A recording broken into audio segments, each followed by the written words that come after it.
نے اسرائیل کے خلاف کارروائی میں انہوں نے کہا کسی قسم کی فورسز نہیں بھیجی جائیں گی، اور آج CNN اس کو کور کر رہا ہے کہ بنجمن نتن یاہو نے میسج دیا ہے، وہ بھی میں آپ کے ساتھ شیئر کر دیتی ہوں. اور انہوں نے بنجمن نتن یاہو نے یہ کہا ہے کہ ایران کے لوگ جو ہیں وی آر ود دیم، اور انہوں نے بڑا اپریشیٹ کیا ہے ایران کے لوگوں کو. میں CNN کی نیوز بھی آپ کے ساتھ شیئر کرتی ہوں. یہ تو ایران کا کہ ایران کے جو نئے صدر آئے انہوں نے کہا ہے کہ ہم اضافی رضاکاروں کو نہیں بھیجیں گے.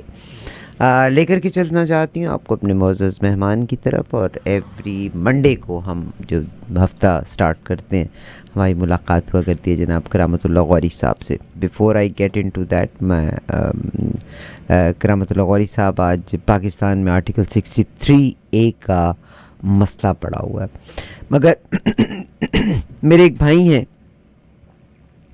عزیز شیخ صاحب، میں ان کا کنسرن آپ تک لے کے آؤں گی تھوڑی دیر کے بعد. مگر آرٹیکل 63 اس سے پہلے جب یہ فیصلہ ہوا تھا، اس فیصلے میں 3-2 کا فیصلہ آیا تھا، جس میں 3 لوگوں نے یہ کہا تھا کہ ایک ممبر جو ہے وہ دوسرا پارٹی کی طرف ووٹ نہیں دے سکتا. 2 لوگ جنہوں نے اس کے خلاف ووٹ دیا تھا اس میں چیف جسٹس قاضی فائزی صاحب بھی شامل تھے، اور لیڈ کر رہے تھے اس کو جسٹس منصور. آج جسٹس منیب نے انکار کر دیا، انہوں نے لیٹر بھیج دیا، مگر انہوں نے لیٹر کے ساتھ ایک لفظ لکھا تھا کہ اس لیٹر کو شامل کیا جائے، یعنی ان ادر ورڈز ہی سے کہ میری جگہ پہ یہ لیٹر موجود رہے گا. انہوں نے اپنی ریزرویشنز کا اظہار کیا تھا. مگر کیا ہو گیا ہے فائزی صاحب کو بتائیے ذرا، یہ کیا ultimately they just want to achieve 2/3 majority by hook or crook. یہی ان کا ہدف ہے، یہی ان کا گول ہے کہ وہ کسی نہ کسی طرح کوئی بھی ہتھ کنڈے استعمال کر کے، کوئی بھی حربے آزما کے 2/3 اکثریت چاہتے ہیں.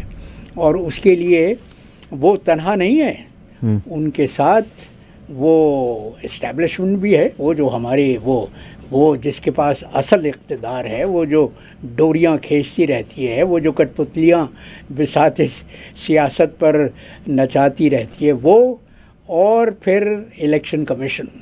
یہ تثلیث ہے، یہ ٹرائنگل ایک ایکسس ہے جو پاکستان میں جمہوریت کے خلاف کام کر رہی ہے، جس کا مطمع نظر یہ ہے کہ جمہوری نظام کو اس طرح سے بے دست و پا کر دیا جائے کہ وہ صرف نام کا جمہوری رہے. دیکھو پاکستان میں میرا خیال ہے وہ محسوس بھی نہیں کر رہے کہ اس کو بے دست و پا کر رہے ہیں. نہیں، they think it's we are doing for the betterment of Pakistan. یہی تو رونا ہے بی بی کہ پاکستان میں چونکہ جمہوریت کا شعور پیدا نہیں ہوا، کیونکہ جمہوری کلچر پیدا نہیں ہوا، وہ جمہوری تہذیب جو پیدا ہونی چاہیے تھی. دیکھو ہمارے سامنے مثال ہے، ہمارا پڑوسی ہے ہندوستان، جس میں جمہوریت اتنی مستحکم ہو چکی ہے کہ مجال نہیں کسی کی کہ وہ اس کی جڑوں کو ہلا سکے. اب تم نے دیکھا ابھی حالیہ انتخابات میں ہندوستان میں کہ بی جے پی کو اس اتر پردیش میں یا یو پی میں شکست کا سامنا کرنا پڑا، جہاں پر اس نے یوگی آدتیہ ناتھ جیسا کٹر مذہبی بٹھایا ہوا ہے جو مسلمانان ہند کا سب سے بڑا دشمن ہے. لیکن اس کے باوجود، اور مودی جی نے وہ جو ایودھیا میں مندر بنایا ہے، ان کو امید یہ تھی کہ وہ اس کی بنیاد پر ہندو ووٹ ان کے حق میں جائے گا. وہ نہیں ہوا. کیوں نہیں ہوا؟ کیونکہ عوام میں اتنا سیاسی شعور پیدا ہو چکا ہے، بیدار ہے، کہ وہ سمجھ سکتے ہیں کہ کون ان کو لارے لپے دے رہا ہے، کون ان کو لالی پاپ دے رہا ہے، اور کون سی پارٹی ان کے جمہوری حقوق کی صحیح طریقے سے پاسداری کر سکتی ہے، نگہداشت کر سکتی ہے. پاکستان میں یہ تہذیب پیدا نہیں ہوئی، اور اس کی وجہ یہ ہے کہ پاکستان میں جمہوریت کو کبھی چلنے ہی نہیں دیا گیا. دیکھو جمہوریت ایک خاص طور پہ ایک ایسے معاشرے میں جس کا سماجی پس منظر وہ ہو جو میں بیان کر چکا ہوں پچھلے کئی پروگراموں میں کہ ہمارا سماجی پس منظر تو یہ ہے کہ ہمارے چاروں صوبوں میں وفاق کے چاروں صوبوں میں بدترین قسم کا استحصالی نظام ہے. پنجاب میں جاگیردار ہیں, بلوچستان میں سردار ہیں, سندھ میں وڈیرے ہیں, سرحد میں, اور سرحد وہ واحد صوبہ ہے جس نے اپنے سماجی کلچر کو بدلنے کی کوشش کی ہے, جس نے اپنے ہاں وہ جمہوری کلچر پیدا کرنے کی کوشش کی ہے, شروعات کی ہیں جو اس نظام استحصال کو چیک کر سکتا ہے, روک سکتا ہے. تو پاکستان میں تو یہ ہوا ہے کہ پہلے جمہوریت کے 11 برس ہوئے تھے, 11 برس بھی ہوئے تھے کہ مارشل لاء لگ گیا. اس کے بعد وہ مارشل لاء 11-12 برس تک لگا رہا. جب میرا خیال ہے ہم آج کی بات کریں زیادہ بہتر ہے, کیونکہ یہ باتوں کو تو ہم بہت بار تجزیہ کر چکے ہیں. ہاں, جمہوریت کے لیے تہذیب ہونی بہت ضروری ہے, جمہوری تہذیب ہونی. تم ابھی بات کر رہی تھیں کہ عمران خان کو اگر کل وزارت عظمیٰ دوبارہ مل جائے تو وہ کیا کرے گا, اس کے پاس کیا کوئی ایسی کابینہ نہیں سر, بیشتر اس کے کہ ہم اس کو میں ڈیٹیل میں آپ سے کرنا چاہتی ہوں, اس سے بہتر ہم آرٹیکل 63A کی تو بات کی. اگین آپ یہ نہیں کہہ سکتے کہ ہماری کوئی پارٹی ہے, یس 3-4 ریزرویشنز ہیں. آپ 2-3 کا فیصلہ تھا, جسٹس قاضی فائز عیسیٰ ان 2 لوگوں میں سے تھے جنہوں نے اس کے اگینسٹ فیصلہ دیا تھا. آپ وہ اس کو لیڈ نہیں کر سکتے, مگر وہ لیڈ کر رہے ہیں. اخلاقی طور پر ان کو لیڈ نہیں کرنے چاہیے, اخلاقی طور پر اور قانون کی عمل کے لحاظ سے بھی. اور منیب اختر صاحب کی جو بات کر رہی تھی تم, تو انہوں نے, میں سمجھتا ہوں کہ اس بینچ سے علیحدہ ہونے کا فیصلہ یوں کیا ہے کہ جسٹس فائز عیسیٰ نے ابھی 2-3 دن پہلے جو خط لکھا ہے اس میں جسٹس منیب اختر کے کردار کو باقاعدہ اس کی کردار کشی کرنے کی کوشش کی گئی ہے, ان کے خلاف جو, مگر انہوں نے ایک لفظ انہوں نے لکھا ہے اس خط میں, انہوں نے یہ کہا ہے کہ میں اس کیس کی سماعت سے الگ نہیں ہو رہا. احتجاجاً انہوں نے خط, اور انہوں نے کہا یہ تحریر اس میں شامل ہوگی. اس سے اندازہ ہوتا ہے کہ ہماری عدلیہ میں کتنی تقسیم ہے. قاضی فائز عیسیٰ کو تو آپ دیکھیے کیا.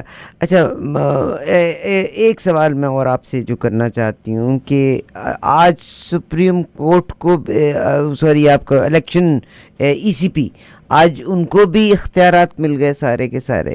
قاضی فائز عیسیٰ کو صحیح بٹھایا ہے انہوں نے. قاضی فائز عیسیٰ کو تو وہ تو اسی مقصد کے لیے بٹھایا گیا ہے. وہ کیا ہوا؟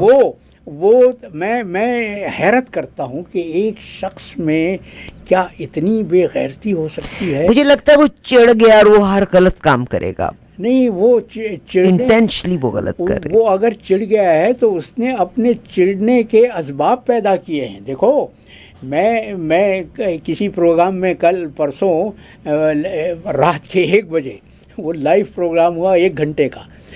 کیوں؟ وہ ایک تو اس بات پر کہ قاضی فائز عیسیٰ کے خلاف جو اس نوجوان نے جسارت کی ہے, ان کو وہ ڈونٹ لینے گئے تھے, لیکن وہاں پر ان کو اس کی بات ہی نہ کریں. موسیٰ کو تو کوہ طور پر وہ پیغمبری مل گئی تھی, لیکن فائز عیسیٰ کو بیکری پر ڈونٹ کے بجائے وہ ملا جو ان کے حلق کا کانٹا بن گیا ہے. مجھے یہ بتائیے گا کہ اب ہم آتے ہیں اس چیز کی طرف جو بھی آپ نے تذکرہ فرمایا. میرا کنسرن ہے کہ, اور انشاءاللہ اگر عمران خان از آنیسٹ, کوئی شک نہیں, مگر فراگوگی کیوں بھاگی تھی, کرپشن ہوئی ایک لیڈر کے ہونے کے ناطے سے.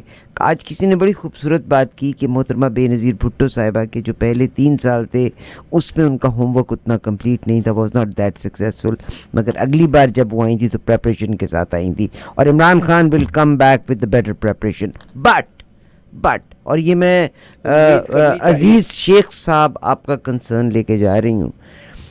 سر, آپ نے بڑی بڑی پوزیشنز دیکھی اور آپ کو پتہ ہے کہ ایک ایماندار آدمی, ایک ایماندار آدمی اگر پولیس میں آ جائے تو اس کو ٹرانسفر کر دیا جاتا ہے. آپ اگر ڈپٹی کمشنر لگیں آپ کو ترقیاں نہیں ملتی، کیونکہ وہ لوگ جو بے ایمانی کرنے والے ہوتے ہیں وہ ان کے راستے کی رکاوٹ ہوتا ہے، نہ خود کھاتا ہے نہ ہمیں کھانے دیتا ہے.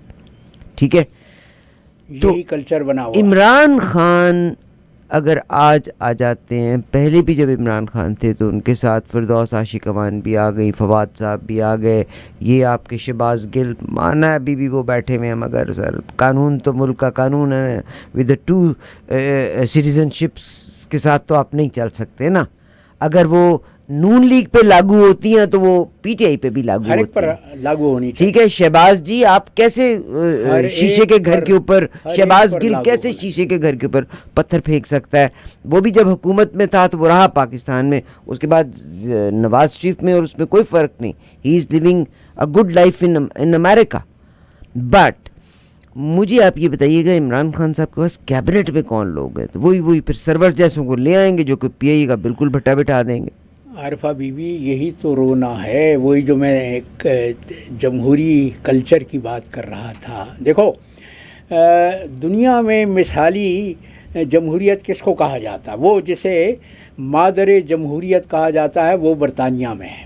ٹھیک ہے، آر یو شیور کہ وہاں جمہوریت ہے؟ وہاں جمہوریت ہے، وہاں جمہوریت ہے، اس میں تو کوئی شبہ نہیں. اور جمہوریت نے کئی صدیوں کا سفر کرنے کے بعد اس مقام پر پہنچی ہے، اس میں تو کوئی کلام نہیں. دیکھو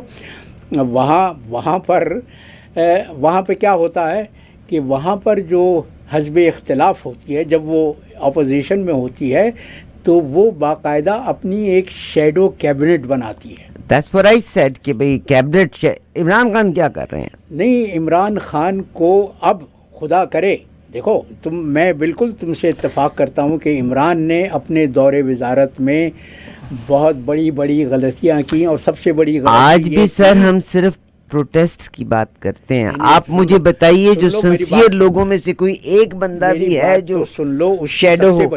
سب سے بڑی کمزوری یہ تھی کہ اس نے جن لوگوں کو وزارتیں سونپی وہ اس کے اہل نہیں تھے. اور یہ اس سے غلطی اس وجہ سے ہوئی کہ اس سے پہلے تو کوئی تجربہ نہیں تھا، وہ تو ایک نو آموز تھا، ایک he was an amateur in the world of politics. ٹھیک، اب مجھے امید یہ ہے کہ اب اس تمام تجربے سے گزرنے کے بعد اس نے یہ اندازہ لگا لیا ہوگا، اپنی اس فکر کو ہر طرح سے مضبوط کر لیا ہوگا کہ سب سے پہلی ضرورت حکومت سازی کے لیے یہ ہے کہ صحیح بندوں کا انتخاب کیا جائے. انسان کی جنہوں نے ہوم ورک کیا ہو، انسان کی پرکھ بہت ضروری ہے. اور اس میں عمران خان کو نہ کسی ایسے شخص کو دخل دینے کی اجازت دینی چاہیے، نہ کسی ایسی ہستی کو جو عمران سے انتہائی قریب ہونے کے باوجود اس کی اہل نہیں ہے کہ وہ اس عمل میں کوئی کردار ادا کر سکے. تم ابھی گوگی کا حوالہ دے رہی تھی. عمران سے غلطی یہ ہوئی، یقیناً ہوئی، کہ اس نے ان کرداروں کو ان کی حدود میں نہیں رہنے دیا. میں خلافت عثمانیہ کا حوالہ دینا چاہتا ہوں. میں تاریخ کا طالب علم ہوں تو میں نے خلافت عثمانیہ، تمہیں معلوم ہے کہ وہ ایک زمانے میں دنیا کی سب سے بڑی طاقت تھی، اور آدھا یورپ اس کے زیر نگی تھا. ٹھیک ہے، زوال کہاں سے شروع ہوا؟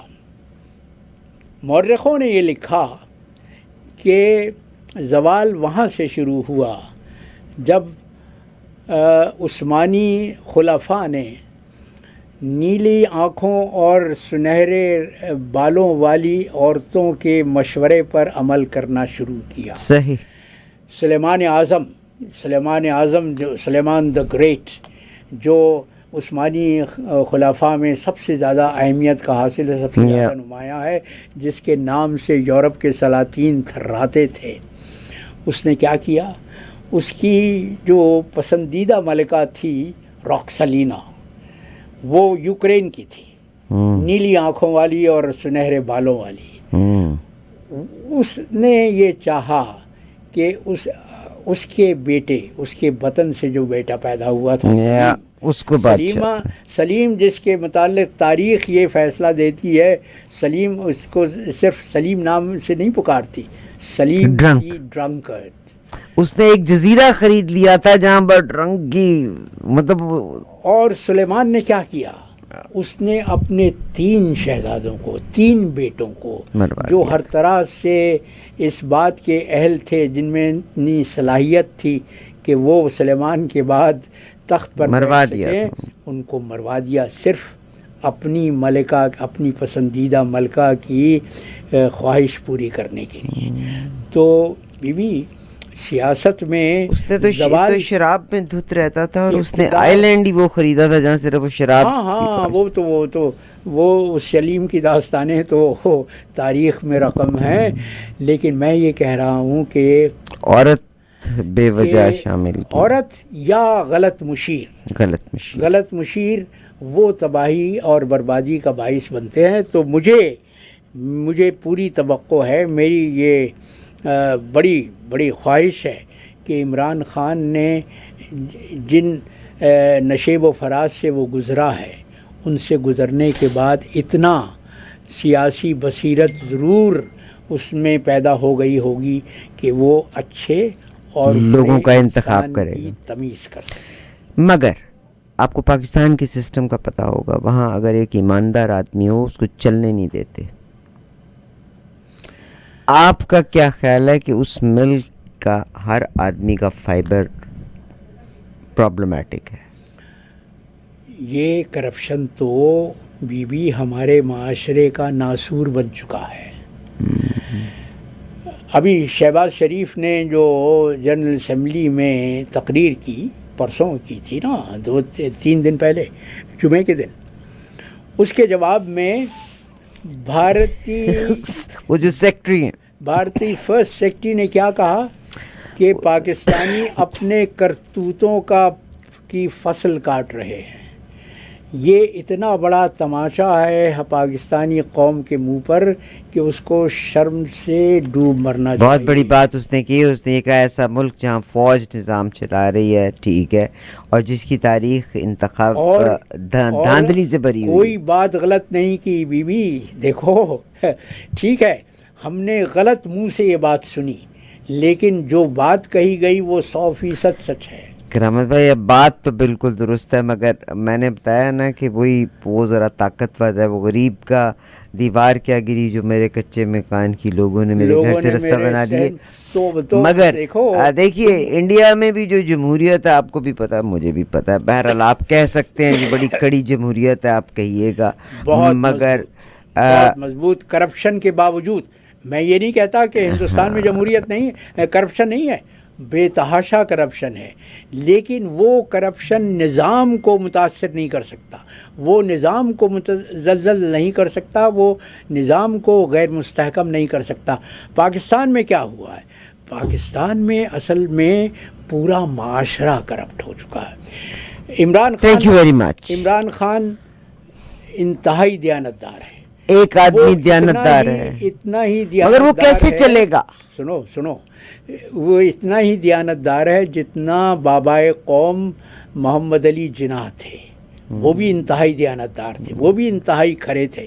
اور میں یہ کہتا ہوں کہ اپنے لوگ اگر تعریف کریں تو اپنے لوگوں کی تعریف میں وہ وزن نہیں آتا جو اگر کوئی حریف، اگر کوئی دشمن، اگر کوئی مخالف تعریف کرے تو اس بات کے میں وزن ہوتا ہے. محمد علی جناح کے متعلق آخری جو کیبنٹ مشن آیا تھا 1946 میں ہندوستان، اس میں 3 اراکین تھے. اس کے ایک رکن او وی الیگزینڈر نے کیا کہا تھا محمد علی جناح کے متعلق؟ کہا تھا کہ محمد علی جناح از سو ایسٹیوٹ، وہ اتنے راست باز ہیں کہ کوئی ان کو بہکا نہیں سکتا. وہ اتنے دیانتدار ہیں کہ کوئی ان کو کرپٹ نہیں کر سکتا، اور وہ اتنے مخلص ہیں اپنے مشن کے ساتھ کہ کوئی ان کو اس راہ سے ہٹا نہیں سکتا۔ یہ تھا بابائے قوم کا کردار۔ لیکن فرق کیا ہے؟ فرق بابائے قوم اور عمران کے درمیان کیا ہے؟ اس وقت قوم منظم نہیں تھی، نہیں بے ایمان نہیں تھی، وہ کرپٹ نہیں ہوئی تھی۔ پاکستان میں یہ جو جمہوریت کا قتل عام ہوتا رہا ہے اور جو غیر جمہوری نظام پاکستانیوں پر مسلط کیا گیا ہے، اس میں پاکستانی عوام کا جمہوریت پر سے اعتقاد اٹھ گیا، اعتبار اٹھ گیا، اور جب اگر کسی موقف سے کسی کا اعتبار اٹھ جائے تو پھر وہ بے راروی کا رستہ اختیار کر لیتا ہے، وہ غلط راستے پہ چل پڑتا ہے۔ پاکستانی قوم کے ساتھ بھی یہی ہوا ہے کہ چونکہ اس نے دیکھا کہ نظام کسی طرح سے مستحکم نہیں ہوتا، لہذا وہ جو ہے نا لوٹ مار کا بازار گرم ہو گیا، اس میں ہر شخص نے اپنا حصہ ڈالنے کی کوشش کی، اسی طرح سے پورا معاشرہ کرپٹ ہو گیا، جس کی وجہ سے ہمارے بدترین دشمنوں کو یہ تانے دینے کا موقع مل گیا۔ مودی نے کیا کہا تھا؟ مودی نے کہا تھا کہ پاکستان کے متعلق پریشان نہ ہو، وہ تو خود اپنے پیروں پر گر رہا ہے، اور مودی تو پھر بھی وزیر اعظم تھا۔ آج ایک بھارتی فرسٹ سیکرٹری یہ کہہ رہی ہے، ہمیں آئینہ دکھا رہی ہے کہ ہم کتنے کرپٹ ہیں، ہم اپنے سیاہ اعمال کی، اپنے کرتوتوں کی فصل کاٹ رہے ہیں۔ بہت شکریہ۔ الیکشن کی شفافیت کے بارے میں انہوں نے ذکر کیا کہ الیکشن کی شفافیت کا آپ ہمیں سبق پڑھا رہے ہیں، تو آپ اپنے ہاں دیکھیے گا۔ آرمی کا انہوں نے کہا، ٹیررسٹ کے بارے میں کہا، جے شنکر صاحب نے کہا ویری سنسیئر اینڈ پرو ہندوستان کی سب سے خوبصورت بات جو ہے نا، میں کینیڈا میں بھی جتنے انڈینز ہیں ان کو کام کرتے ہوئے دیکھتی ہوں، they are all nationalist, whereas we as Pakistanis we are not nationalist, we are not. ہم نیشنلسٹ ہیں، لیکن ہمیں ہمارے نیشنلزم کو غلط سمجھا جاتا ہے۔ دیکھو، اپنے نظام پر تنقید کرنا، وہ تو نہیں سر، میں تنقید کے لحاظ سے نہیں کر رہی، میں اور بھی بہت ساری چیزوں کے حوالے سے بات کر رہی ہوں۔ ہمارے ہاں کیوں نیشنلزم کیوں نہیں مضبوط ہوا، کیوں نہیں جڑیں پکڑی اس نے؟ اس لیے کہ ہمارے ہاں اس جمہوری نظام کو کبھی مضبوط ہی نہیں ہونے دیا گیا۔ اور اب جو تم دیکھ رہی ہو، اپنی آنکھوں کے سامنے دیکھ رہی ہو کہ کس طرح سے آئین کی بے خونی کی جا رہی ہے، کس طرح سے یہ تمام حربے آزمائے جا رہے ہیں، تمام ہتھ کنڈے استعمال ہو رہے ہیں کہ کسی طرح آئین کو عضو معطل بنا دیں۔ مجھے بتائیے گا کہ دیکھیے، ہم بحیثیت ایک کمیونٹی ہمارے میں کہیں نہ کہیں پرابلم ضرور ہے۔ آپ دیکھیے گا کہ روبی سہوتا کینیڈا میں رہتے ہوئے ممبر پارلیمنٹ جو ہے، ممبر پارلیمنٹ اپنے کانسٹیٹیوئنٹس، چاہے اس کے جو ووٹرز ہیں، ان کی بات کو وہ فلور تک لے کے جاتا ہے۔ ظاہر ہے روبی سہوتا صاحبہ جس علاقے سے ہیں وہاں پہ بہت سارے انڈینز ہیں، بہت سارے پاکستانیز ہیں، اور ایک تو میں کنسرن کا اظہار کروں گی کہ اگر کبھی میرا بچہ مجھے تنگ کرتا تو میری کوشش ہوتی ہے کہ میں اپنی سگی بہن کو بھی نہ بتاؤں، ماں باپ پردہ رکھ لیتے ہیں، تو ہم اپنی بات ہر ایک سے ہی کرتے ہیں۔ اینی ویز، روبی سہوتا صاحبہ فلور پہ لے کے گئی۔ آپ کو پتہ ہے پی ٹی آئی میں اٹ سیلف جو دراڑ پڑی ہوئی ہے، یعنی پی ٹی آئی میں ہر آدمی جو عہدے کی تلاش میں، مزے کی بات یہ ہے کہ یہ پی ٹی آئی کے دو دھڑوں کی آپس میں لڑائی ہے جو یہ معاملہ اتنا پھیل گیا۔ اس کے بارے میں آپ کیا فرمائیں گے؟ یعنی ہم بے لوس نہیں ہیں، جو میں نے آپ کو نیشنلسٹ کی بات کہی تھی نا کہ اگر ایک کاز کے پیچھے اگر ایک آدمی لے کے چلا تو باقی سارے اس کے پیچھے چلتے ہیں۔ یہاں پی ٹی آئی کی آپ کو 3 شاخیں نظر آ جائیں گی ٹورنٹو میں، وچ از رانگ۔ وہ تو عمران خان کے نام کو ڈیفیم کر رہے ہیں۔ کوئی غیر معمولی بات نہیں ہے، اس لیے کہ پاکستان کی سیاسی کلچر میں یہی تو سب کچھ ہوتا رہا ہے، یہی تو سب کچھ مگر کینیڈا آ کے بھی ہم نہیں بدلے. نہیں، وہ تو کینیڈا جو آتے ہیں تو وہ اپنے سامان سفر میں وہ تمام پیکج لے کے آتے ہیں، جو وہاں کی اچھائیاں تو کم آتی ہیں، وہاں کی برائیاں زیادہ آ جاتی ہیں. تو یہی دیکھ لو اپنی کمیونٹی میں کہ کیا ان کی اقدار کینیڈا کے جمہوری معاشرے سے مطابقت رکھتی ہیں یا مترادف ہیں. ویری سیڈ ہے سر، ویری سیڈ ہے، انتہائی افسوس کی بات ہے آج کا. لیکن پھر میں یہ کہوں گا کہ یہ سب اس وجہ سے ہوا ہے کہ ہمارا نظام کبھی مستحکم نہیں ہوا، اسے مستحکم ہونے نہیں دیا گیا. آج بھی وہی ہو رہا ہے. اب دیکھو، وہ تم نے اس کا ذکر نہیں کیا کہ علی امین گنڈا پور نے کیا بیان دیا ہے. علی امین گنڈا پور نے جو بیان دیا ہے وہ یہ انہوں نے کہا ہے کہ یہ اب انقلاب کی شروعات ہو چکی ہیں، جس پر مجھے اپنی تاریخ کا وہ دردناک باب یاد آ جاتا ہے جو 1971 میں شروع ہوا تھا، 1970 میں شروع ہوا تھا، دسمبر میں انتخابات ہوئے تھے. اس کے بعد جس طرح سے عوامی منشور کی تنسیخ کرنے کی کوشش کی گئی، اس کا نتیجہ کیا ہوا مجھے یاد آ گیا. 25 مارچ 1971 وہ دن تھا جب جنرل یحییٰ خان نے، جو اس وقت کے آمر وقت تھے، انہوں نے اعلان کیا تھا کہ ہم مشرقی پاکستان میں ملٹری آپریشن شروع کر رہے ہیں. اور اسی دن بنگالیوں نے اپنی آزادی کا اعلان کر دیا تھا. بنگلہ دیش اپنا یوم آزادی 25 مارچ کو مناتا ہے. تو ہمیں اپنی تاریخ سے سبق لینا چاہیے.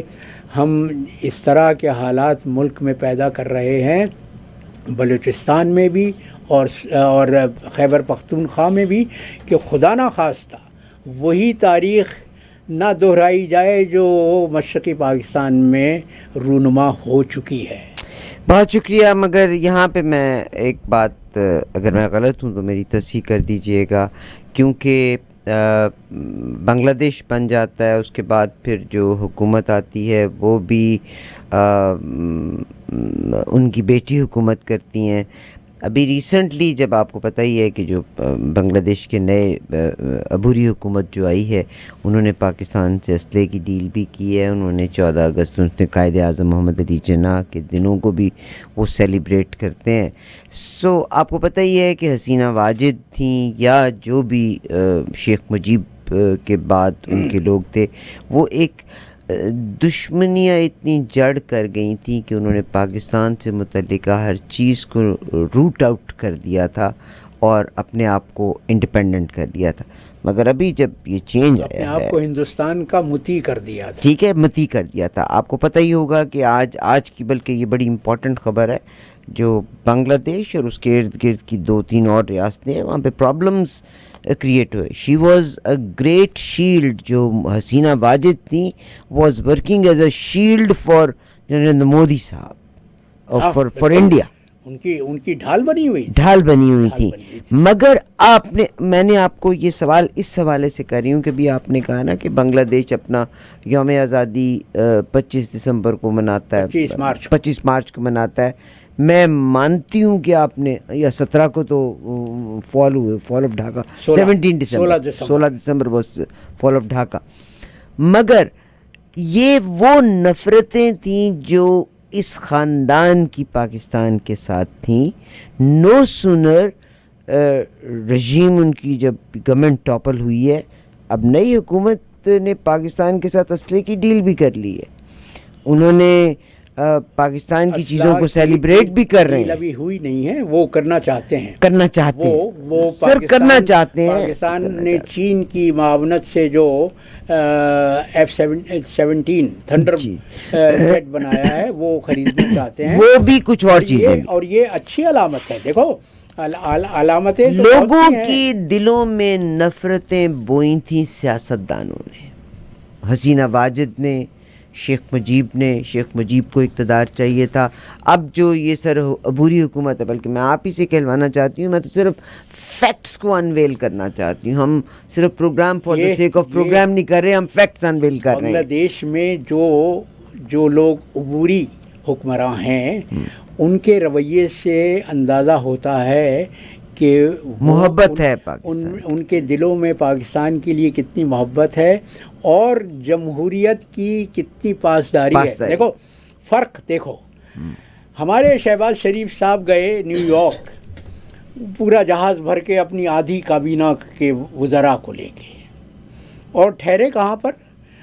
اقوام متحدہ کے صدر دفتر کے سامنے ماجد صاحب ملینیم ہوٹل ہے، ملینیم ہوٹل جس میں ان دنوں ایک سنگل روم کا کرایہ $1200 ہے۔ ہمارے وزراء ٹھہرتے ہیں سویٹس میں، اور سویٹس کا یومیہ کرایہ $4,000 سے $5,000 ہوتا ہے۔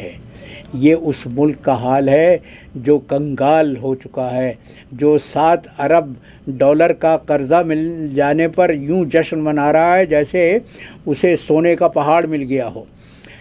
دوسری طرف بنگلہ دیش کے جو نگراں حکمراں ہیں ڈاکٹر محمد یونس، جو نوبیل انعام یافتہ ہیں، وہ اپنے وفد میں ان نوجوانوں کو لے کر گئے جن کی ہمت اور جرأت نے ایک آمریت کا تختہ الٹ دیا تھا۔